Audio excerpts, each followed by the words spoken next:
My soon-to-be ex-wife wanted to reconcile, so I ripped up our divorce papers in front of her.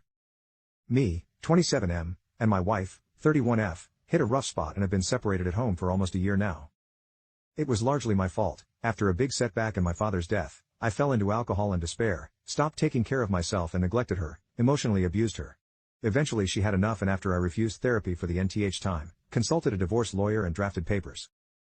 I signed them off right away, but she didn't, keeping them in her room. She knew I was in a hard spot financially, so she said she'd wait for me to come into my inheritance so I could move out, and then she'd sign and file for a no-fault divorce. Not from the US, in our country you can do this. After 2 months sleeping in my home office, I got sick of it and stopped drinking, dived into work and overall did chores around the house and helped her out. When she commented on my change, I boasted I was doing it for myself and not for her, and she agreed because while she wanted me out, she still cared for me.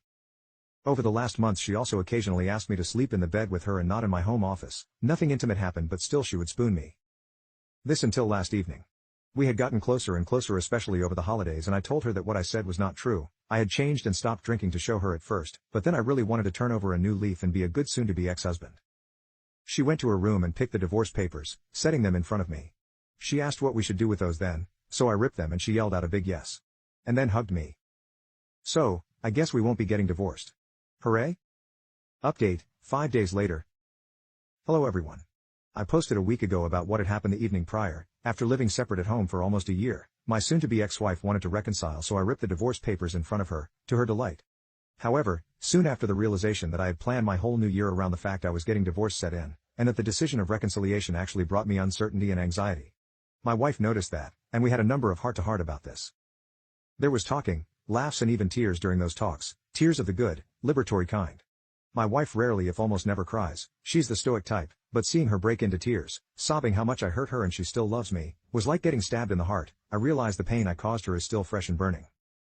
She unloaded all the pain and turmoil I had inflicted upon her with my past behavior, and admitted she felt both proud and bitter about my changes in the last year. Proud because I turned my life around, bitter because I had accepted the divorce so quickly as if she was what was holding me back, and she wasn't worth my best self.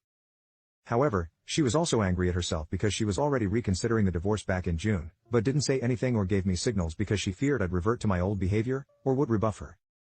In the meantime, I had started to renovate my father's old villa, well, more of a big house than a proper mansion, to move in this year, and gave her only breadcrumbs information about it, and she was both positively surprised to learn about all the work I am putting into it, and again a bit bitter that I didn't tell her anything and all my projects were designed without her in mind, as if she was just an already fading memory.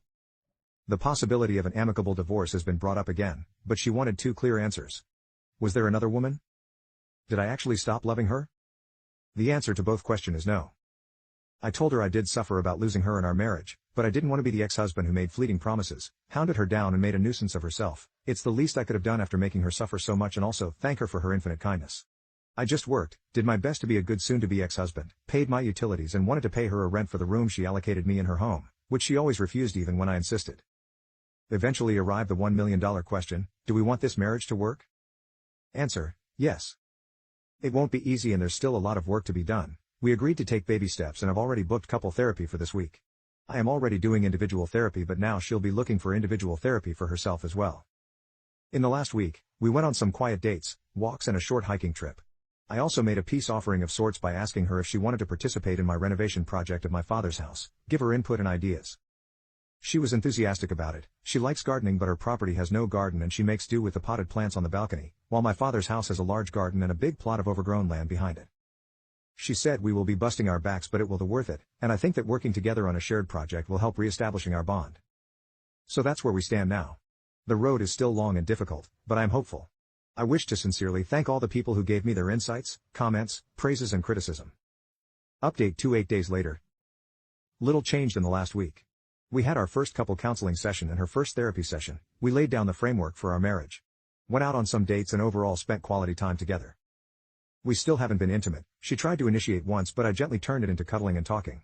Another issue is that I have some difficulty sleeping in the same bed as her, not because I have something against her, but I'm so used in sleeping in my own bed that often I sleep 1 or 2 hours with her, wake up and head to my home office/bedroom and sleep there.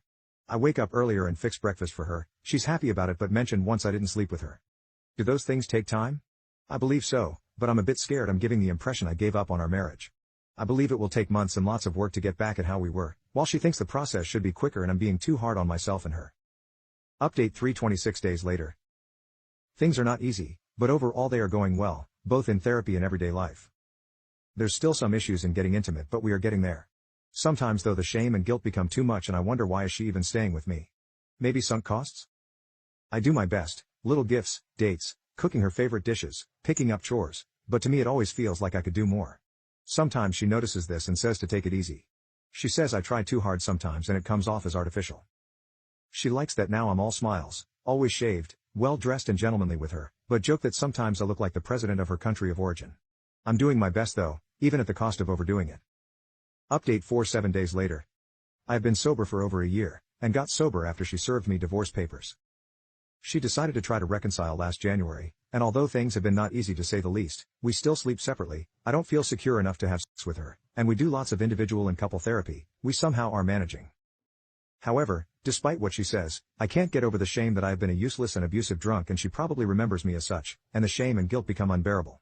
I work as a civil servant, in family services, ironically enough, and recently I got moved to the cabinet in the provincial government, even had a photo shaking hands with our Prime Minister. My wife picked this photo and put it on Facebook for everyone to see, writing how proud she was. I do think she genuinely believes this, and I'm happy, but I also think she's too eager to fix the past and our problems aren't fixed at all. I still feel lots of shame and guilt towards her every time I look at her, and at a certain point even looked forward to divorce, but she insists I am doing all the right things, and if I love her, divorce would be something I'll end up regretting. I just feel we will never overcome this, and although many moments are happy and I do my best to give her quality time, cook her favorite dishes and get her gifts, I can't help but feel hopeless and even alone in my feelings. She wants for us to move on, but while for her it might be easy to forgive me, for me it's not easy to let go of the shame of what I was to her. My therapist says I have to deal with it on my own as I caused all this, and I agree, but I don't know how to move forward. Is there something I can do, or should I learn to accept this and live with it? Maybe with time it will get better? After all, a year sober is almost nothing. Update 5 to 3 days later. 2 months later, things are going lukewarmly well. Talks of reinitiating divorce proceedings have stopped, and although we still sleep separately and have no intimacy, my issues, working on it with my therapist, we are doing well.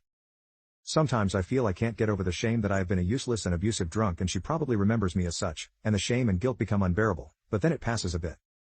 Basically we are starting over, dating, doing bonding activities, I get her gifts and surprises. She admitted she thought things would go faster, but in the end agrees with me that after a year separated things can't just get back as before.